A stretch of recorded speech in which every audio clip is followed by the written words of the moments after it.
بسم اللہ الرحمن الرحیم۔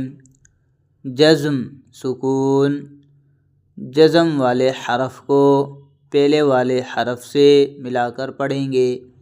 جزم والے حرف کو ساکن کہتے ہیں۔ حمزہ نون زبر ان۔ سامعین و ناظرین حضرات، میں پہلے بتا چکا ہوں کہ الف ہمیشہ خالی ہوتا ہے، اور جو الف خالی نہ ہو یعنی زبر زیر پیش کچھ لگا ہو تو اس کو حمزہ پڑھیں گے۔ حمزہ نون زبر ان، با لام زبر بل، حمزہ ذال زیر اذ، حمزہ نون زیر ان، حمزہ میم زبر ام، ہا لام زبر حل، ان، بل، اذ، ان، ام، حل۔